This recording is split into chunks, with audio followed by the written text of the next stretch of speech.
At 11, 9, 7, and 5, the girls were full of positive energy.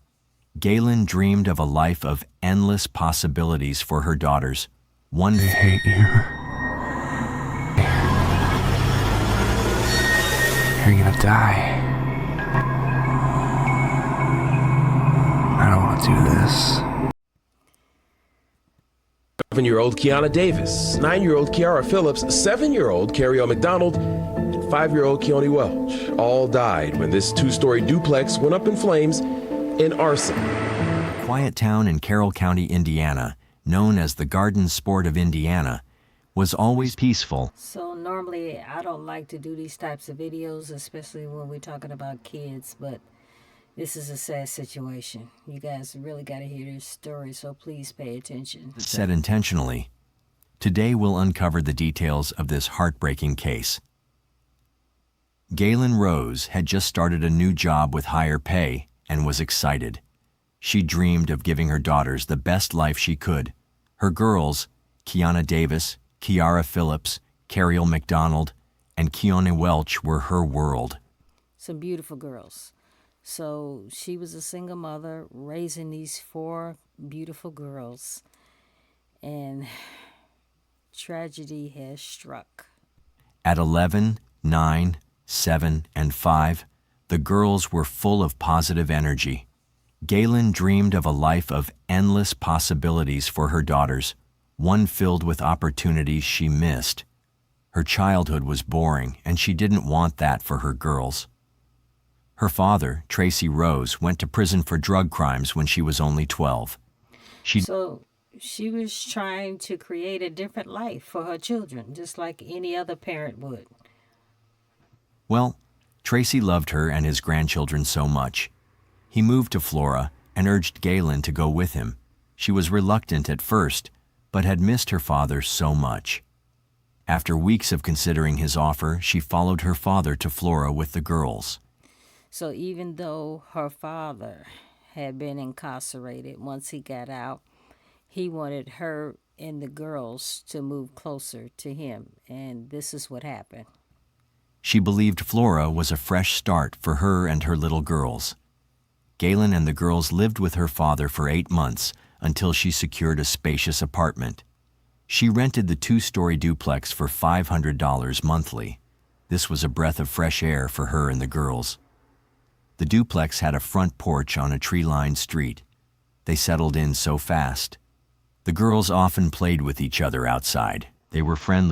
So all in all, some happy-looking little kids. Okay, everybody was happy.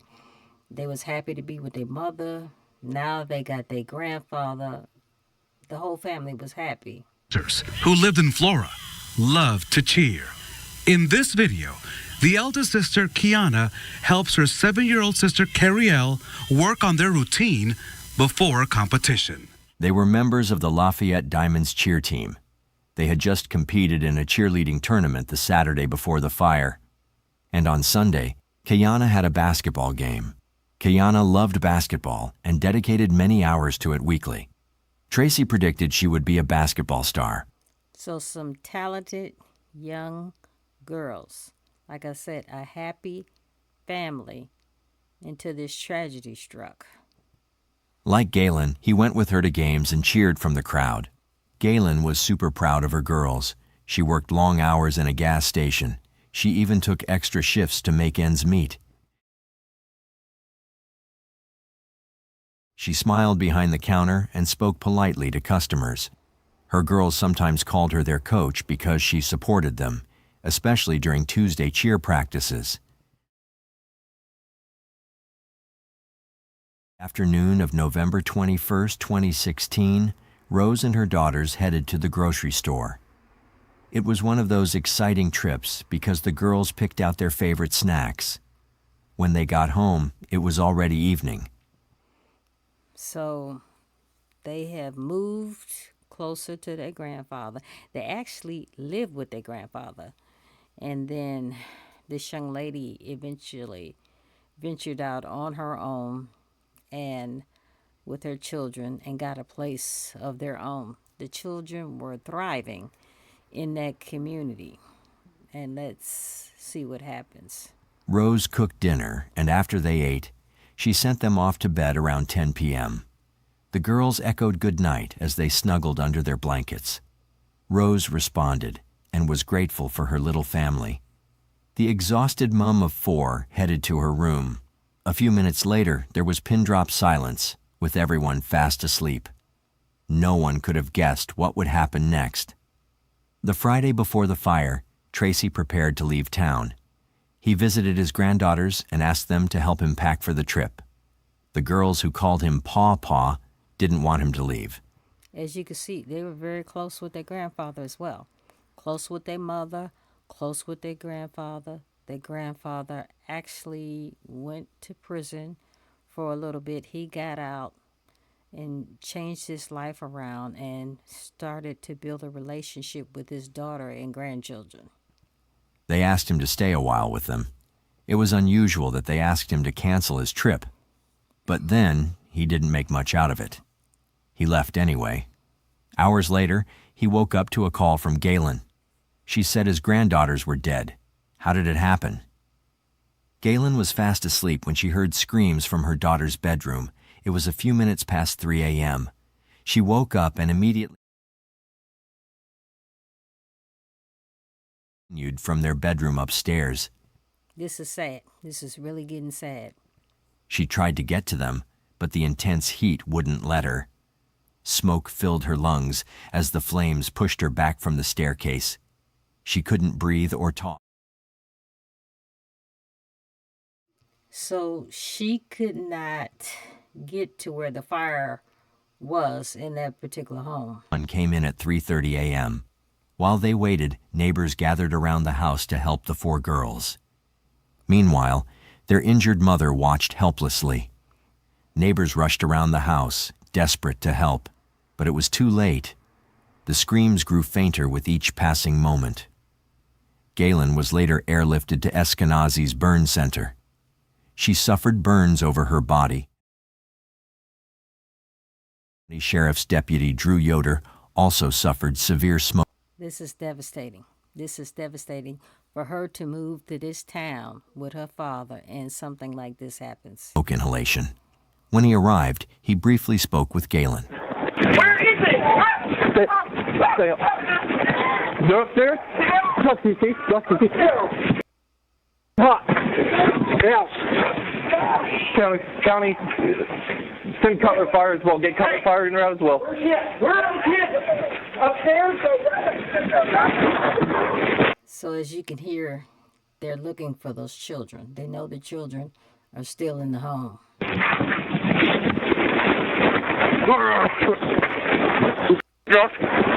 I can tell. He asked where the kids were, and she pointed to their room upstairs. Yoder immediately asked the county to send medics. Coughing heavily, he tried to make his way up a narrow, smoke-filled stairway. The girls shared a bedroom on the second floor. The climb was complicated and impossible. So it seems like all 4 girls shared one room in that particular home. Galen desperately directed Yoder from outside. She urged him to keep climbing until he reached the girls' bedroom. Yoder inched closer, but the smoke overpowered him. Seconds later, he exited the building, breathing heavily and groaning. He raced to the Flora Fire Department, which was arriving. He yelled at them to get the fire equipment moving. Yoder was hopeful that the fire department would do its job. While the fire department inched closer, Deputy Yoder... So the deputy tried all he could to help get these girls out of this crazy situation. Yoder and Officer Dissinger wore air packs, getting ready to enter the house. They crawled on hands and knees to the front door. Unfortunately, the flames came towards the cops from the back of the house. Firefighters reached the officers and 3 of the girls and got them out. CPR began immediately on the girls. Efforts to rescue her continued. While firefighters battled with the flames inside, the medical team tried to save the girls' lives outside. So they got a couple of the girls outside and started CPR. Unfortunately, All 4 sisters could not be revived. They died at the scene as the fire continued to rage through the home. Yoder and Dissinger sustained injuries and were airlifted to the hospital. Neighbors were shocked at how fast the flames engulfed the building. Flora, a town that is barely larger than a square mile, was thrown in grief, suspicion, and fear. So everybody's trying to figure out what the heck happened. Why would this house catch on fire and kill these little girls? Was this intentional or what? Everyone wondered if the fire was intentionally set. Rumors swirled around town, and the investigation started immediately. We're taking each one of those rooms and looking at those independently, taking a look at all possible causes. The Indiana State Fire Marshal initially ruled the fire as undetermined. However, they determined that the fire started in the kitchen area. 2 months later, they changed the cause of the fire to arson after they found accelerants throughout the home. So now they found some accelerants inside of the home. That is a sure indication somebody has set this fire on purpose. I want publicity about this case because I want it to be solved. Was ISP aware that that release was going out on Saturday? We were not. Investigators declined to talk about the type of accelerants found. Days later, the state police released a contradicting report, raising further questions. After further investigation, they discovered that accelerants were only found in one part of the house. This means that the fire started in one place. This conflicting information leaves doubts as to the real truth. A private investigator confirmed the fears of many in an email sent to state police. It read in part, "The press release statement about accelerants being discovered in several locations is absolutely not based on any evidence discovered at the scene during the investigation, and the investigator, Dennis Randall, was not performing a proper origin and cause investigation based on the current procedures of NFPA 921-2016 edition to So there's some conflicting information regarding where the accelerant was located. First they said it was throughout the house, and now they're saying that's incorrect. It was only in one location. But really, does it make a difference? opine that opinion. To add insult to injury, the Indiana Fire Marshal's fire investigator assigned to the Flora House fire resigned. Investigator Dennis Randall did not give a reason for quitting, but this move was fishy. Before his resignation, Josh Ayers was Randall's boss. Ayers was president of the Flora Town Council and Galen's landlord. The resignation is not good news for Galen and her family. They believed it would hamper the investigation. They have many questions left unanswered. Could Randa's resignation hurt the chances of locking up someone for arson? It would be difficult for a new investigator to take on the case with the same enthusiasm. So something is definitely fishy with the landlord and this deputy that up and quit. Will the small-town politics hinder justice? The answer is not yet clear, but if Galen's suspicions are right, it would be another devastating blow to the case. Although arrests are yet to be made, the police say they're doing their best to get justice for the girls. The Indiana State Police Superintendent said they're focused on finding the arsonist. Doug Carter insists that the fire was intentionally set and someone who knew the family committed it. Carter also... Okay, so they're saying somebody who knew the family did it, set this fire. Who could it be? Could it be the mother? Could it be the grandfather? Who could it be? It's been over 8 years since the incident, and there's no justice. This leaves much to be desired, considering that the Delphi murders were given more attention. Recall that Abby Williams and Libby German were killed on February 13, 2017. Shockingly, the police swung into action and arrested the suspect. Richard Allen has since been arrested and sentenced to 130 years in prison. So, why do y'all think this is? We have a African-American woman with her children in a house fire. That was not solved. It's been over 8 years, has not been solved. But in this case, swiftly, they found somebody who was responsible and sentenced them to 130 years in prison. Ironically, the arson case is far from being solved. Police say it is unfair to compare both cases. They say very little is known about the arson case, but with the homicide, they had over 80,000 tips. Is that the case? What if the police are hiding something? When journalists asked to speak with Deputy Yoder, the officer hospitalized after the fire, Carroll County Sheriff Toby Leesenby declined. Leesenby also refused an interview with Flora Fire Chief Todd Trent. So why would he decline to allow the deputy to be interviewed? That doesn't make any sense. Investigation. He said, "There's a couple pieces that we need, and those that know what those pieces are know what I mean, so I'll leave it at that." Why are the police tight-lipped? Is there something they're not telling the public? While Flora residents await the police, rumors have swirled around town. Now, I know sometimes police hold back information that they don't share with the general public because they don't want a bunch of people coming forward with false information. I know this can happen, so maybe this is the reason why they're holding back. Galen's involvement in the fire is at the top of the list. Did the girl's mother deliberately set the house ablaze? Here are the shocking facts. On July 19, 2019, the Indiana State Police wrote to Galen Rose.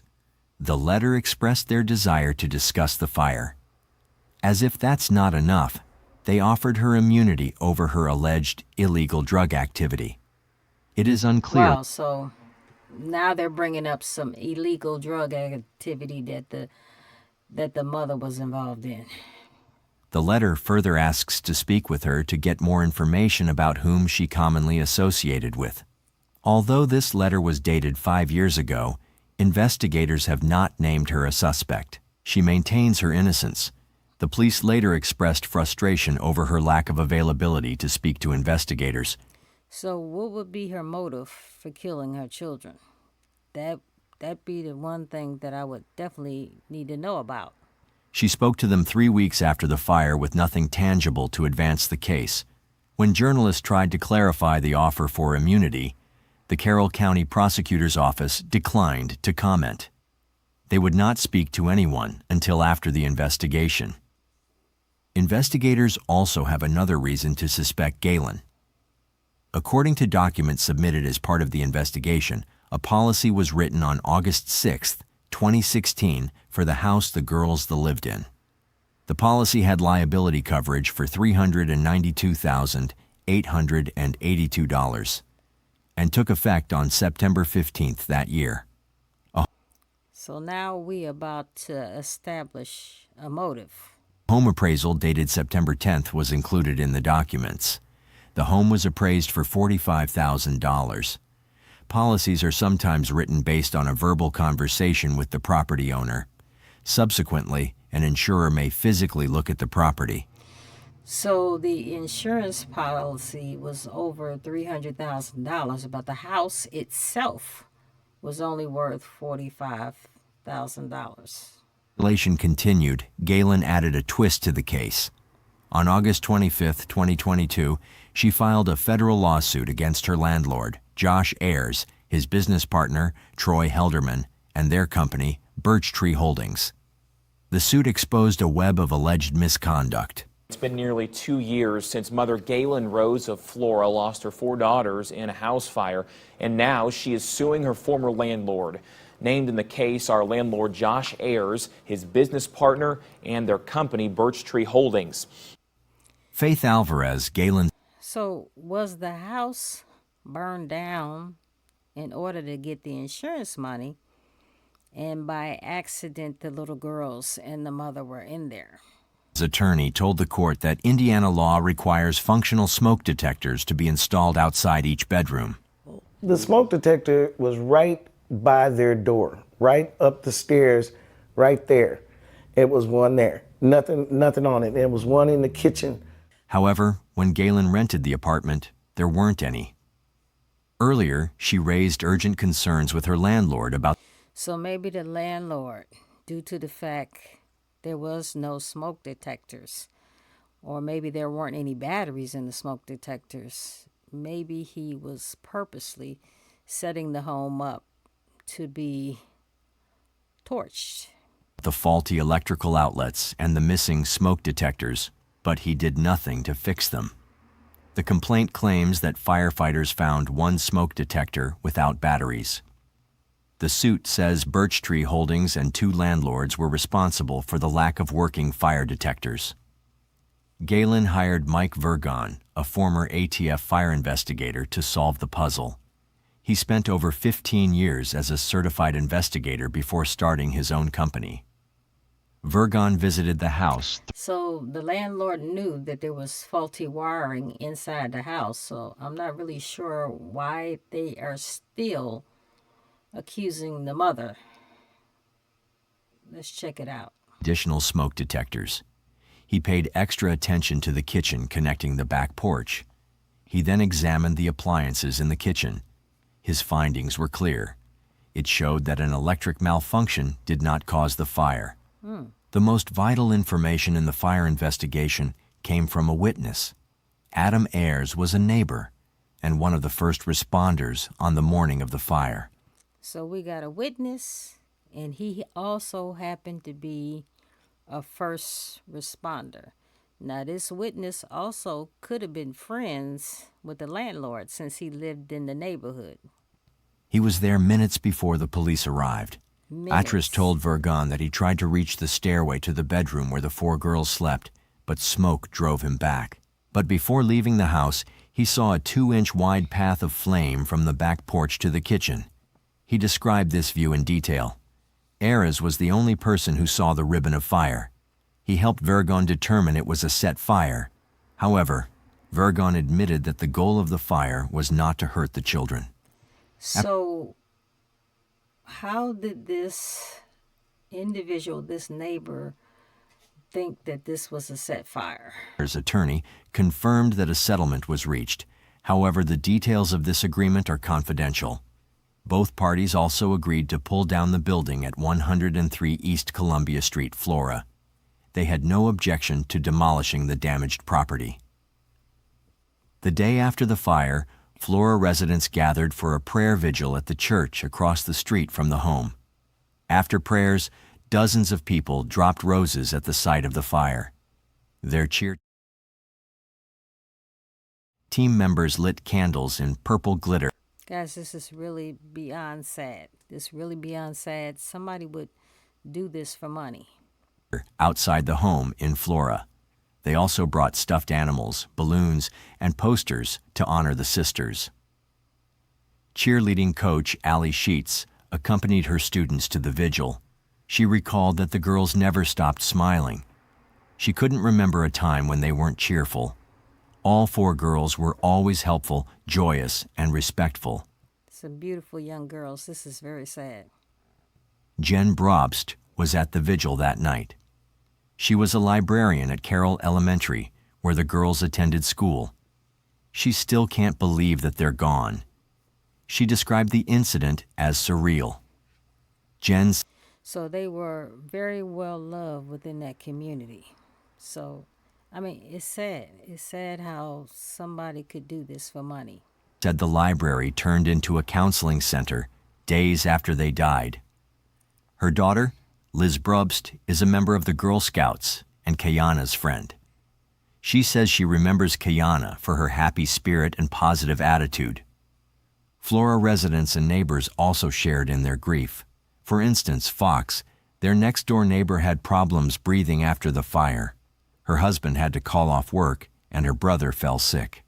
The 27-year-old woman who lived steps from the home was teary as she wondered what Galen was going through. This is sad. This is sad. So not everybody in that community were suspicious of the mother.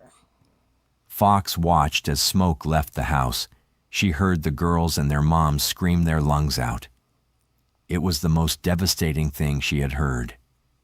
Fox and her husband rushed out of their apartment that night. They were confused at first, but then realized it was smoke. Then, suddenly, flames engulfed the home. That has to be something devastating to see. A house catch on fire and you hear the screams of a mother and her young children. The couple felt powerless. Her brother considered running into the home to help, but gave way to emergency personnel. Fox and her family cannot get over the tragic event that night. Cassandra Hammond was also affected by the incident. Her business is across the street from the fire outbreak. It remains a sad reminder of what the girls went through that night. Cassandra hopes the police find out the truth and that the girls will get justice. Another Flora resident, Eve Gibson, buried her face in her hands and cried her heart out. Speaking about the investigation, she said people in town were speculating who might have set the fire. This is sad. It's a lot of pieces to the puzzle. A lot of people could have set the fire, but it seems like the only one who has something to gain, to me, is the landlord. She says a family member could have done it. It's too small of a community. Somebody knows. And we're just praying every day that they get caught. If I'm dead and gone, I hope they get them, you know? But we're just going to keep praying for justice. Flora community fear that the killer is in their midst. What if he targets another home in Floratown? The friendly community has commemorated the 6 girls with a bench engraved with their... Who do you guys think did this? Was it the mother? Was it the grandfather? Because the grandfather went out of town. And what did he have to gain? That's another thing you got to consider. Okay, or was it the landlord? Or another relative or a stranger, for that matter? Their names and ages. Every year, they gather to place flowers on the home's porch in remembrance. Galen says she has been robbed as a mother. She can no longer take care of her children. She still calls on the public to help get justice for her babies. Tonight, here's how you can help. A $5,000 reward is being offered for any information in connection with the deadly fire. Authorities made a heartfelt plea to the community, urging them to provide crucial information that could bring suspects to book. They assured that callers... This is a small community, and somebody knows something. Somebody knows something about who set this fire. And eventually somebody's going to talk. It's just a matter of time. And people to be listening to other people and then reporting it appropriately. Citizens can donate to the reward fund by sending a check to the Indiana Department of Homeland Security. To ensure this fund goes to the project, the memo line should read, Flora Fire Reward. Galen Rose has since moved to California to heal, but that doesn't mean the girls are forgotten. They hate you. You're gonna die. I don't want to do this.